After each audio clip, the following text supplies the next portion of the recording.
Hi, happy new year. എല്ലാവർക്കും സമ്പൽ സമൃദ്ധമായ ഒരു പുതിയ വർഷം ആശംസിച്ചുകൊണ്ട് സോൾട്ട് ആൻഡ് പെപ്പർ പുതിയ ഒരു ന്യൂ ഇയർ സമ്മാനമായിട്ട് എത്തിയിരിക്കുകയാണ്.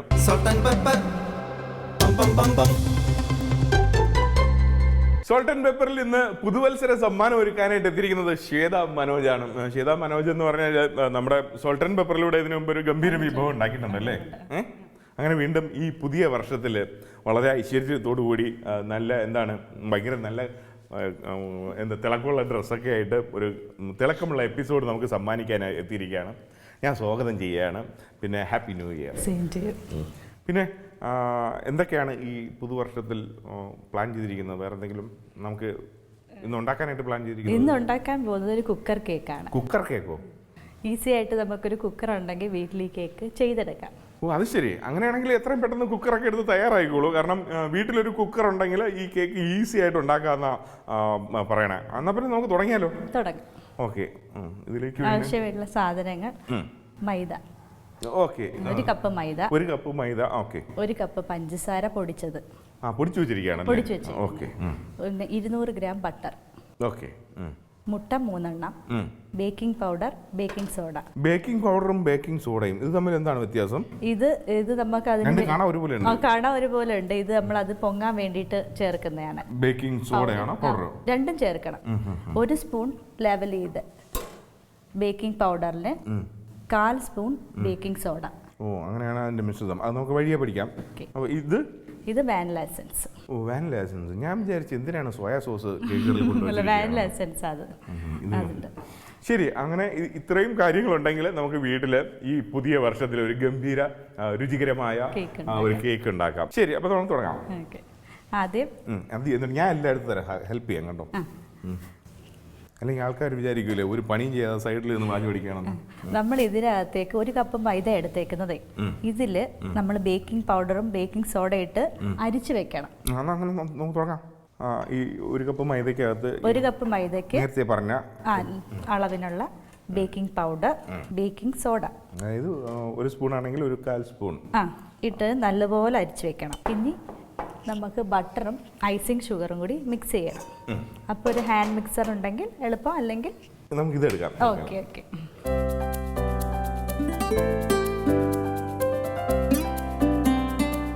ഇനി പൊടിച്ചു വെച്ചേക്കുന്ന പഞ്ചസാര ചേർക്കണം. പൊടിച്ചു വെച്ചിരിക്കുന്ന പഞ്ചസാര, 1 കപ്പ് പൊടിയൻ പഞ്ചസാര. അത് തന്നെ. 1 കപ്പ് പൊടിച്ച പഞ്ചസാര, ബട്ടറും ആ പൊടിച്ച പഞ്ചസാരയും ചേർത്തിട്ട് നല്ലപോലെ മിക്സ് ചെയ്യണം.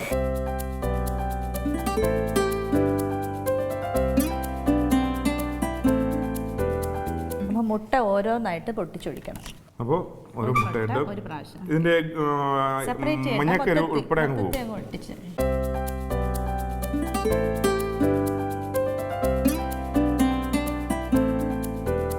അടുത്ത മുട്ട,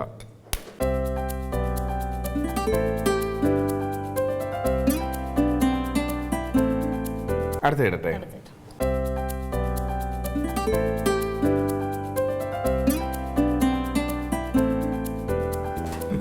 മിക്സായി. ഇനി വാനില എസൻസ് ഒഴിച്ചു കൊടുക്കാം. വാനില എസൻസ് ഇപ്പൊ നമ്മള് പഞ്ചസാരയും ബട്ടറും മുട്ടയും നന്നായിട്ട് മിക്സ് ചെയ്ത് കഴിഞ്ഞു അല്ലേ? Vanilla essence 2 spoon. അതിൽ 1 സ്പൂണായി. 2 സ്പൂൺ മതിയോ? കുറച്ചും കൂടി ഒഴിച്ചു, കുഴപ്പമില്ല. ചെറിയ സ്പൂൺ ആയതുകൊണ്ട് ഒന്നും കൂടി ഒഴിച്ചു. ഓക്കെ.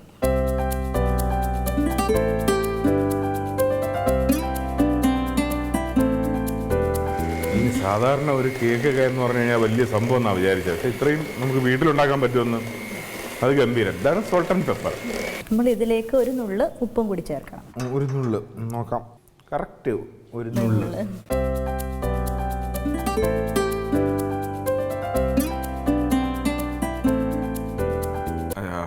മിക്സിങ് ഏതാണ്ട് തയ്യാറായി കഴിഞ്ഞല്ലേ?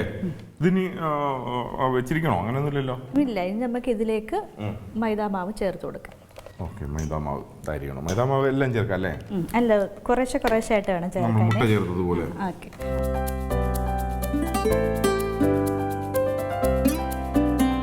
ആദ്യം കുറച്ചിട്ടത് അതൊന്ന് മിക്സ് ആയതിനു ശേഷം അടുത്ത് വീണ്ടും മൈദാമാവ് കുറച്ചുകൂടെ എത്തി. നമ്മുടെ ന്യൂ ഇയർ സമ്മാനം കേക്കിൻ്റെ മിക്സിങ് ഇങ്ങനെ തുടർന്നു കൊണ്ടേയിരിക്കുകയാണ്. മിക്സ് ആയി കഴിഞ്ഞല്ലേ? ഇത് നമുക്ക് ടിന്നിലേക്ക് മാറ്റണം കേക്ക്. നമ്മൾ ടിന്നിൽ ആദ്യം ഇച്ചിരി ബട്ടർ ഗ്രീസ് ചെയ്യണം. ഇതാണല്ലേ നമ്മുടെ ടിൻ. ഇതിപ്പോൾ കേക്ക് ഈ ഒരു ഷേപ്പിൽ വരും. ഓക്കെ, കുറച്ച് ബട്ടർ അതിൽ എന്താണ് തടവി കൊടുക്കണം. തടവുകയോ തൂവുകയോ പുരട്ടുകയോ തേച്ച് പിടിപ്പിക്കുകയോ എന്ത് വേണേലും ചെയ്യാം. അത് ഒട്ടിപ്പിടിക്കാതിരിക്കാനാ കേക്ക്. ഇതിനകത്ത് ഇങ്ങനെ ചെയ്യുമ്പോൾ ഒട്ടത്തില്ല. അപ്പോൾ നമുക്ക് കുറച്ച് ഡസ്റ്റ് ചെയ്യാൻ അതിൻ്റെ പുറത്ത് നമുക്കൊരു കോട്ടിങ് ഇറക്കും. ഓ അവിടെയാണ്. ഇതിനകത്തും ബട്ടർ ഉണ്ട്, അതിനകത്തും പിന്നെ എന്തിനും ബട്ടർ ചെയ്യുന്നു. പക്ഷേ ആ ബട്ടറിൻ്റെ മുകളിൽ കുറച്ച് ഡസ്റ്റ് ചെയ്തു. അപ്പോഴേക്കും അതിൻ്റെ മുകളിൽ ഒരു ശരിക്കും ഒരു ലെയറായിട്ട് നമ്മൾ കേക്കിൻ്റെ അടിഭാഗം ഒരു ചെറിയൊരു കറുത്ത കളറിലൊക്കെ ഇരിക്കില്ല. അത് ഈ സംഭവമാണെന്ന് എനിക്ക് ഇപ്പം പിടികിട്ടി, നിങ്ങൾക്കും പിടികിട്ടി.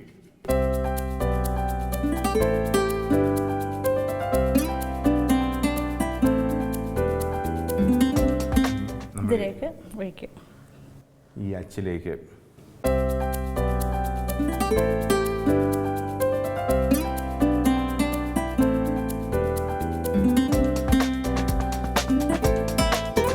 അതിനെ ഫുൾ എല്ലായിടത്തും എത്തുന്ന രീതിയിലൊന്ന് പ്രസ് ചെയ്യണം അല്ലേ? ഒന്ന് കറക്റ്റ് ലെവൽ ചെയ്തെടുത്താൽ മതി. അങ്ങനെ നമ്മുടെ എന്താണ് കുക്കർ കേക്ക് ഏകദേശം തയ്യാറായി കഴിഞ്ഞു. ഇനി അത് കുക്ക് ചെയ്യാനായിട്ട് പോവുകയാണ്. അപ്പം പിന്നെ ഇതൊക്കെയോ അത് നമുക്ക് ഗാർണിഷ് ചെയ്യാനായിട്ട് എടുക്കാം. ഇനി കുക്കർ വെച്ചിട്ട് അതിലേക്ക് ഇറക്കി. കുക്കർ ആദ്യം ഒന്ന് ചൂടാക്കണം. ഇത് വലിയ കുക്കറാണ്. എത്ര ലിറ്ററിൻ്റെ ഇത്? 10 ലിറ്ററിൻ്റെ ഒരു കുക്കർ. നമ്മുടെ അതിൻ്റെ അകത്ത് ഒരു സംഭവത്തിന് വെള്ളം ഒഴിക്കണ്ടല്ലേ? വെള്ളമല്ല ഇടണ്ട, അതിനകത്ത് മണലിടണം. മണലിടുന്നതെന്ന് വെച്ചാൽ നമുക്കത് ചൂടായി വരുമ്പോഴേ അതിൻ്റെ ചൂട് ഒരേപോലെ ലെവലിൽ ഇത് വരും. ഓക്കെ, കുറച്ച് മണൽ ആ കുക്കറിനകത്ത് ഇട്ടിട്ടുണ്ട്. പിന്നെ ആ മണലും നമ്മുടെ ഇത് വെക്കുന്ന അച്ചും തമ്മിൽ സെപ്പറേറ്റ് ചെയ്യാനായിട്ട് ഒരു സ്റ്റാൻഡ്. ചപ്പാത്തി ചുട്ടെടുക്കുന്ന ഒരു സാധനമല്ല, അതെടുത്ത് വെച്ചാലും മതി മണലിട്ടിട്ട്. ഓക്കെ, കുക്കർ ഇച്ചിരി ചൂടാവണം. നേരത്തെ മണലൊന്ന് ലെവൽ ചെയ്യണം. കുക്കർ ഭയങ്കര എക്സ്പെർട്ട് ആണ്. ചൂടായിട്ടുണ്ടല്ലേ? ചൂടായി. ഓ, അങ്ങനെ നമ്മുടെ കേക്ക് നേരെ അതെ നമ്മുടെ കുക്കറിലേക്ക് എത്തുകയാണ്. കുക്കർ കേക്ക് അടുത്ത സ്റ്റെപ്പ് കൃത്യമായിട്ട് എനിക്കറിയാം. ഒന്ന് അടയ്ക്കുക.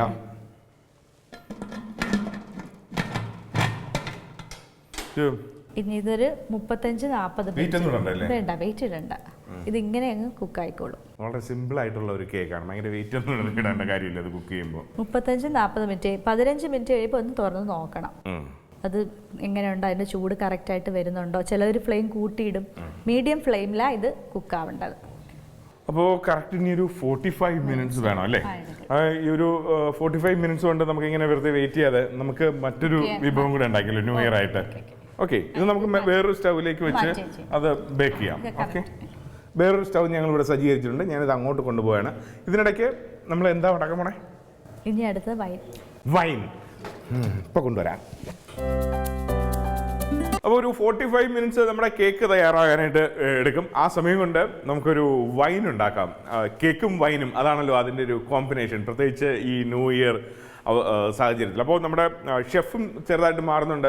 ശ്വേതയുടെ സിസ്റ്ററിനോ ആൻസിയാണ് വൈൻ തയ്യാറാക്കാൻ പോകുന്നത്. ആൻസി, വൈൻ ഉണ്ടാക്കാൻ വരൂ. ആൻസി, ഇതാണ് ആൻസി, ശ്വേതയുടെ അനിയത്തിയാണോ ചേച്ചിയാണോ? പ്രായം കൊണ്ട് അനിയത്തിയല്ലേ? ഓക്കെ, അപ്പോൾ ആൻസി, നമുക്ക് വൈൻ എന്ന് പറഞ്ഞപ്പോഴേ ഭയങ്കര ത്രില്ല്. ഞാനല്ല, കണ്ടുകൊണ്ടിരിക്കുന്ന നമ്മുടെ പ്രേക്ഷകർ. അപ്പോൾ വൈൻ സ്വന്തമായിട്ട് ഉണ്ടാക്കാമല്ലോ. അപ്പോൾ എന്ത് വൈനാണ് നമ്മളിത് ഉണ്ടാക്കാൻ പോണേ?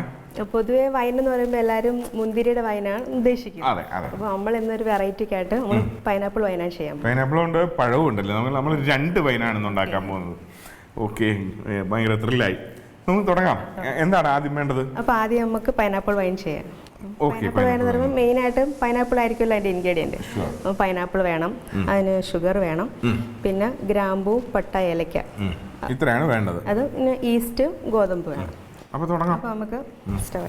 അപ്പോൾ ഇതിപ്പോൾ എന്താണ്, കലത്തിനകത്ത് വെള്ളം വെച്ച് നന്നായിട്ട് ചൂടാക്കുന്നു. വെള്ളം 3 ലിറ്റർ വെള്ളത്തിന്റെ വൈൻ നമ്മൾ കാണിക്കുന്നത്. അപ്പം 3 ലിറ്റർ വെള്ളം ഒഴിച്ചിട്ടുണ്ട് ഇതിൻ്റെ അകത്ത്. അത് ചൂടാക്കാൻ വെക്കാം. വെള്ളം ഒന്ന് ചൂടായി വരുമ്പോഴത്തേക്ക് നമുക്ക് പഞ്ചസാര ആഡ് ചെയ്യും. ചൂടാക്കി വെള്ളത്തിലേക്ക് പഞ്ചസാര എത്ര ഇടുന്നുണ്ടെന്ന് നോക്കാം. എത്ര ലിറ്റർ വെള്ളം ഉണ്ട് അതിൽ? 3 ലിറ്റർ വെള്ളം. 3 ലിറ്റർ വെള്ളത്തിലേക്ക് എത്ര അപ്പോൾ പഞ്ചസാര? നമ്മൾ 1 കിലോ പൈനാപ്പിളാണ് എടുത്തേക്കുന്നത്. അപ്പോൾ അതിന് സെയിം ആയിട്ട് 1 കിലോ പഞ്ചസാര ആഡ് ചെയ്യാം. 1 കിലോ പഞ്ചസാര. ആൻസി വളരെ ശ്രദ്ധിച്ചൊക്കെയാണ്. വളരെ ഈ കുക്കിംഗ് എന്ന് പറയുന്ന അതിനൊരു ഭംഗി എന്ന് പറയുന്നത് വൃത്തിയാണ്. അപ്പോൾ നമ്മൾ പഞ്ചസാര ആഡ് ചെയ്ത് അതിന് നല്ലോണം ഇളക്കി കൊടുക്കാം. അത് വെള്ളത്തിൽ നല്ലോണം മെൽറ്റ് ആവണം. പഞ്ചസാര കുറുകിയൊന്നും വരണ്ട, ഇല്ല, ഒന്ന് നല്ലതായിട്ട് അങ്ങ് അലിഞ്ഞാൽ മതി. അത് അല്ല, അപ്പോൾ അതിലോട്ട് നമുക്ക് ഏലക്ക. അങ്ങനെ വളരെ എളുപ്പമല്ലേ? നാളെ തൊട്ട് വൈൻ എല്ലാവർക്കും ഉണ്ടാക്കാം. ഏലക്ക ഇട്ടു, ഒരു 4-5 എണ്ണം. പിന്നെ ഗ്രാമ്പു ആണ് ഈ വൈൻ്റെ ഒരു വേറൊരു സംഭവം. ആ ഒരു ഫ്ലേവറിന് വേണ്ടിയാണ് നമ്മൾ ഏതാണ്ട് 1 ടീസ്പൂൺ ഗ്രാമ്പു ഇട്ടു. കറുകപ്പട്ട അല്ലേ?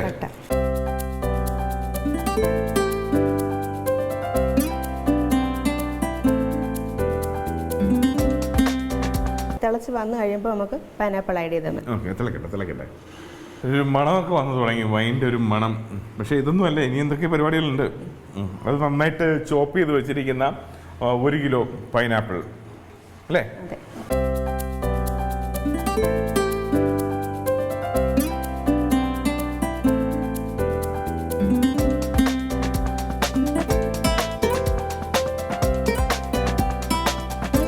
പൈനാപ്പിൾ ഇട്ട് കഴിഞ്ഞാൽ നമ്മൾ ഉടനെ 5 മിനിറ്റ് കഴിഞ്ഞ് ഓഫ് ചെയ്യാം. 5 മിനിറ്റ് ആയി.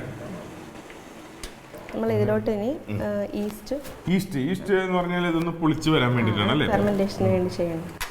ഇനി ഈസ്റ്റ് ഇടുകയാണ്. സ്വല്പം ഇട്ടാണ് കുറച്ച് ഈസ്റ്റ്. ഗോതമ്പ് ശരിക്കും സത്യത്തിൽ ഒരു ഈ വൈൻ്റെ ഒരു വീര്യത്തിന് വേണ്ടി ചേർക്കുന്നതാണ്. ഗോതമ്പ് ചേർത്തില്ലെങ്കിൽ വലിയ വീര്യം ഉണ്ടാകത്തില്ല. വീര്യം നമ്മൾ ടെലിവിഷനിലൂടെ വീര്യത്തെ ഇങ്ങനെ പ്രോത്സാഹിപ്പിക്കണം ശരിയില്ല. എങ്കിലും വൈൻ എന്ന് പറയുമ്പോൾ വൈനായിരിക്കണമല്ലോ, അല്ല ശശിയായാൻ പാടില്ലല്ലോ വൈൻ. അതുകൊണ്ട് ഗോതമ്പിട്ടു. ഇനി ഇത് നമ്മൾ ആറി തണുത്ത് കഴിയുമ്പോഴത്തേക്ക് ഭരണിയിലോട്ട് ഒഴിച്ച് അത് കെട്ടി വെക്കണം. മൂടി കെട്ടി വെക്കണം. അതായത് 21 ദിവസം വരെ കെട്ടി വെച്ചേക്കാം. നമ്മളിത് ഒന്ന് തണുത്തതിന് ശേഷം ഭരണിയിലേക്ക് മാറ്റാൻ പോകണം. എന്നിട്ട് 21 ഡേയ്സ് ഇത് കെട്ടി വെക്കാൻ പോകണം. അത് ടെലിവിഷനിലൂടെ നമുക്കതിപ്പോൾ 21 ഡേയ്സ് ഇപ്പോൾ കാണിക്കാൻ പറ്റത്തില്ലോ. അതുകൊണ്ട് 21 ഡേയ്സ് കെട്ടി വെച്ചിട്ടുള്ള മറ്റൊരു നമ്മൾ പക്ഷേ എല്ലാ ദിവസവും ഒരു 5 ഡേയ്സ് മിനിമം ഇത് കെട്ടി വെച്ച് കഴിഞ്ഞാൽ ആദ്യത്തെ ഒരു 5 ഡേയ്സ് എല്ലാ ദിവസവും ഒന്ന് ഇളക്കി കൊടുക്കണം. അതാ ഒന്ന് മിക്സ് ആവാൻ വേണ്ടി ഒരു 5 ഡേയ്സ് ഒന്ന് നല്ലോട്ട് ഇളക്കി യോജിപ്പിച്ച് കൊടുക്കണം. 21 ഡേയ്സ് കഴിയുമ്പോഴത്തേക്ക് നമുക്ക് അരിച്ചെടുക്കാം. പിന്നെ ചിലർ അത്രയും വെയിറ്റ് ചെയ്യത്തില്ല, ഒരു 10 ഡേയ്സ് 15 ഒക്കെ ആകുമ്പോൾ നേരത്തെ അത് അവർ അരിച്ചെടുത്ത്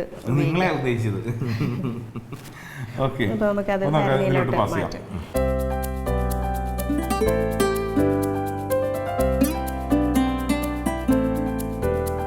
അതുപോലെ ഇപ്പോൾ എടുത്ത് ചൂടോടെയാണ് ഒഴിച്ചത്. ബട്ട് അത് ഞാൻ ഒഴിച്ചു വെച്ചാലും അത് ആറി കഴിഞ്ഞിട്ട് മൂടി വെച്ചാൽ നന്നായിട്ട് തണുക്കണം. അതായത് നമ്മുടെ റൂം ടെമ്പറേച്ചറിൽ തണുത്തതിന് ശേഷമേ ഭരണിയിലോട്ട് ഇത് ഒഴിക്കാവൂ. അല്ല ചൂടോടെ വെച്ച് അടച്ചു കഴിഞ്ഞാൽ ഫംഗസ് കയറാൻ വഴിയുണ്ടെന്നാണ് പറയുന്നത്. ഈർപ്പം വീണ് പെട്ടെന്ന് ചീത്തയായിപ്പോ. അതുകൊണ്ടാണ് ഉണങ്ങിയ സ്പൂൺ തന്നെ അതിനകത്ത് ഉപയോഗിക്കണമെന്നൊക്കെ പറയുന്നത്. ഈർപ്പം അതിന് കൂടത്തില്ല. അപ്പോൾ നമുക്ക് ഈ ഭരണി മാറ്റി വെക്കാം 21 ദിവസത്തിലേക്ക്. ഒരു വൈൻ കൂടെ ഉണ്ടാക്കാൻ നമുക്ക് പഠിക്കാം. ഞാൻ പഠിപ്പിച്ചു തരാം, അല്ലെങ്കിൽ ആൻസി പഠിപ്പിച്ചു തരും. അതിലേക്കായിട്ട് കുറച്ച് പഴം. എന്തൊക്കെയാണ് ഇനി വീണ്ടും?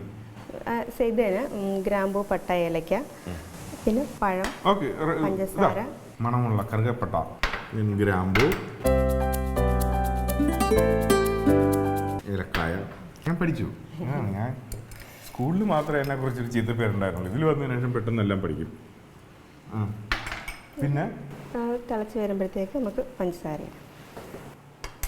ഇതും സെയിം പ്രപ്പോർഷൻ നേരത്തെ പോലെ അല്ലേ? 3 ലിറ്റർ വെള്ളം, 1 കിലോ പഴം, അതിനനുസരിച്ചുള്ള പഞ്ചസാര 1 കിലോ. നന്നായിട്ടൊന്ന് അലിയിച്ചെടുക്കണം.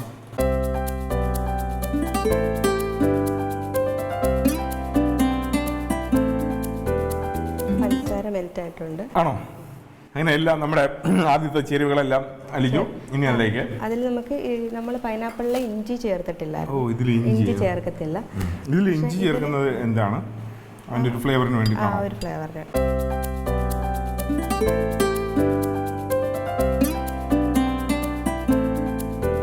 ചതച്ച് വെച്ചിട്ടുണ്ടല്ലേ ഇഞ്ചി ഒന്ന് ചതച്ച് വെച്ചു. അപ്പോൾ പെട്ടെന്ന് അതിൻ്റെ ചാറ് അതിലോട്ട് പിന്നെ നമ്മൾ നാരങ്ങ നീര് ചേർക്കും. എത്ര നാരങ്ങയുടെ നീരത്? ഇതിപ്പം 6 ഉണ്ട്, 3 ലിറ്റർ ആയതുകൊണ്ട് മൊത്തം ചേർന്ന് പകുതി ഹാഫ്. നാരങ്ങ നീരും ചേർത്തു. ഇനി അടുത്ത ഇത് നല്ലോണം തിളച്ച് കഴിയുമ്പോഴത്തേക്ക് നമുക്ക് പഴം ഇടാം. പഴം ഇട്ട് കഴിയുമ്പോൾ നമ്മൾ അധികം തിളപ്പിക്കത്തില്ല. പഴം ഇട്ട് ഒന്ന് ഇതായി വരുമ്പോഴത്തേക്ക് അങ്ങ് ഓഫ് ചെയ്യും.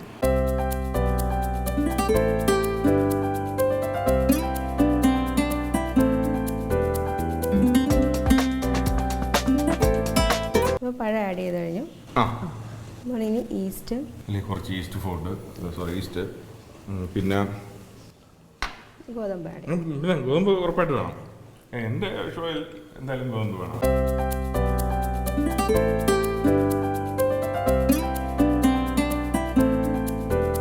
ഇതിൽ നമ്മൾ സ്പെഷ്യലായിട്ട് ആഡ് ചെയ്യുന്നത് ഉണക്കമുളകാണ്. ഞാനിങ്ങനെ വിചാരിക്കുന്നു കുറച്ച് നമ്മുടെ വറ്റൽ മുളക് കൂടെ ഇരിപ്പുണ്ട്. അതെന്തായിരുന്നു അതിൻ്റെ റോളൊന്ന്? നമ്മൾ പഴത്തിന് ചേർക്കുന്നത് ഒരു ചെറിയൊരു എരിവ് കിട്ടാൻ വേണ്ടിയിട്ടാണ്. അടിപൊളി. മുഴുവനെ അങ്ങ് കിട്ടൂല്ലേ? പൊട്ടിച്ചിടത്തില്ല, നമ്മൾ അങ്ങനെ അതോടെ തന്നെ ഇടാം. എത്ര എണ്ണം ഇട്ടു? 2 എണ്ണം മതിയോ? റൂം ടെമ്പറേച്ചറിൽ കടന്നതിന് ശേഷം ഭരണിയിലേക്ക് പാസ് ചെയ്യും. നല്ലോണം ആറി കഴിയുമ്പോഴത്തേക്ക് ഭരണിയിലാക്കി മൂടി കെട്ടി. ഇത് നമുക്ക് 21 ദിവസം മൂടി കെട്ടി വെച്ച്, പക്ഷേ ഇതണക്ക് ആദ്യത്തെ 5 ദിവസം ഇളക്കണം. അല്ലെ പൂപ്പലെല്ലാം ചെയ്യും. അപ്പൊ നമുക്ക് ഭരണിയിലേക്ക് മാറ്റിയാലോ?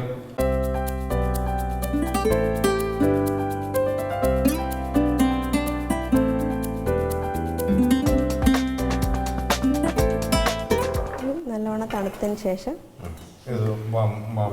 അടച്ചു വെക്കുക. അങ്ങനെ നമ്മുടെ ഭരണിയുടെ എന്നൊക്കെ പറയുന്ന ഭരണിയാണത്. ഇത് നന്നായിട്ട് തണുത്തതിന് ശേഷം ഇത് അടച്ചു വെക്കുക. പിന്നെ എല്ലാ ദിവസവും രാവിലെ നല്ല ഉണങ്ങിയ ഒരു സ്പൂൺ കൊണ്ടുവന്ന് ഇളക്കി വെക്കുക 5 ദിവസം. പിന്നെ 21, ബാക്കി ദിവസം ബാക്കി 15 ഡേയ്സ് 16 ഡേയ്സ് പിന്നെ അതിനെ അനക്കാതെ വെക്കുക.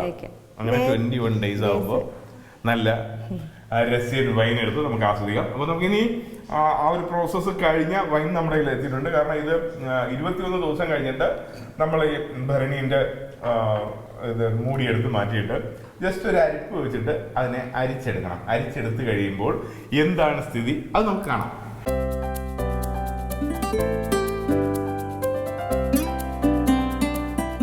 പുതുവർഷത്തിൽ നിങ്ങൾക്ക് സോൾട്ട് ആൻഡ് പെപ്പർ ഓഫർ ചെയ്തിട്ടുള്ള ന്യൂ ഇയർ ഗിഫ്റ്റ് ഇവിടെ തയ്യാറായിട്ടുണ്ട്. വൈൻ ഗംഭീരം കേട്ടോ, ഒന്നും പറയാനില്ല. എനിക്കിത് കണ്ടിട്ട് നാവിൽ വെള്ളമൂറിയിട്ട് നിൽക്കാൻ വയ്യ. എങ്കിലും ഇതാണ് നമ്മൾ പൈനാപ്പിൾ കൊണ്ട് ചെയ്തെടുത്ത വൈൻ. ഇത് പഴത്തിൽ ഇതിപ്പോൾ ഈ പറഞ്ഞ പോലെ 21 ഡേയ്സ് കഴിഞ്ഞിട്ട് അരിച്ചെടുത്ത വൈനാണ്. പിന്നെ ഒരു ഗസ്റ്റ് അപ്പിയറൻസ് ആയിട്ട് അതിഥിതാരം എത്തിയിട്ടുണ്ട്, മുന്തിരി. അപ്പോൾ നമുക്ക് വൈൻ ടേസ്റ്റ് ചെയ്യാം അല്ലേ? നമ്മുടെ വൈൻ ആദ്യം പൈനാപ്പിൾ വൈൻ.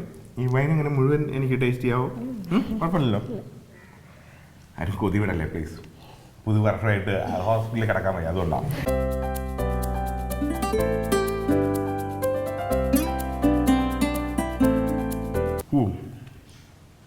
അടിപൊളി വൈൻ, നല്ല ടേസ്റ്റ് ഉണ്ട്, മധുരമുണ്ട്. പിന്നെ മറ്റേ ആ വാക്ക് താഴെ എഴുതി കാണിക്കണമെന്നില്ല, എന്നാലും ചെറിയൊരു ലഹരി ഉണ്ടെന്ന് തോന്നുന്നു. Excellent wine, pineapple wine. ഇനി ആണ് ഇന്നത്തെ താരം. കാരണം ആ പഴമാണ്. കാരണം ഇവിടെ ഈ ബോട്ടിൽ ഞാൻ ഇപ്പോഴും ശ്രദ്ധിക്കുന്നുണ്ട്, നമ്മൾ ഈ സോഡയിൽ നിന്ന് ഇങ്ങനെ കാർബണേറ്റ് ഡ്രിങ്കുകൾ ഇങ്ങനെ പതഞ്ഞു പോകുമ്പോൾ അതിങ്ങനെ പതഞ്ഞു വരുന്നുണ്ട്. അപ്പോഴേ എനിക്കറിയാം ഇത് ഗംഭീരമായിട്ടുണ്ടാവുമെന്ന്.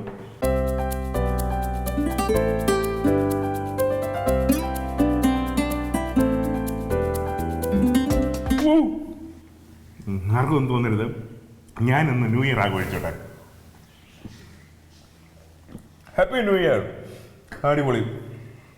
അയ്യോ, ഇത് പറഞ്ഞപ്പോൾ കേക്ക് കൂടെ നമ്മൾ പ്രിപ്പയർ ചെയ്തിട്ടുണ്ടായല്ലോ. ഞാനിത് വൈൻ പിടിച്ചപ്പോഴാണ് അത് ഓർമ്മ വന്നത്. നമുക്ക് ആ കേക്ക് കാണണ്ടേ? ദോ വരുന്നു കേക്ക്.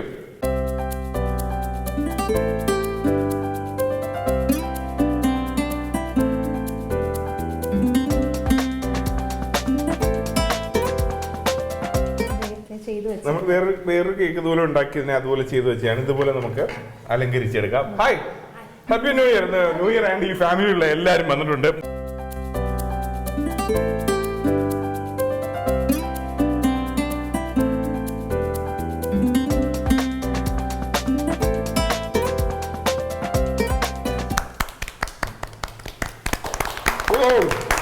നമ്മൾ ശരിക്കും കടയിൽ പോയി വാങ്ങിക്കഴിക്കുന്ന അതേ കേക്കിന്റെ ടേസ്റ്റ്.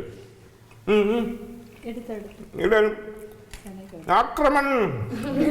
ഇതിപ്പോ ശരിക്കും ഒന്ന് എന്താണ് തണുത്ത് വരുന്നതേ ഉള്ളൂ, ചെറു ചൂടുണ്ട്. ഇതിപ്പോ അല്ലാണ്ട് ഇവർ നേരത്തെ ഉണ്ടാക്കിയതാണ്. അത് കട്ട് ചെയ്ത് കഴിഞ്ഞാൽ കറക്റ്റ് ആയിട്ട് ദേ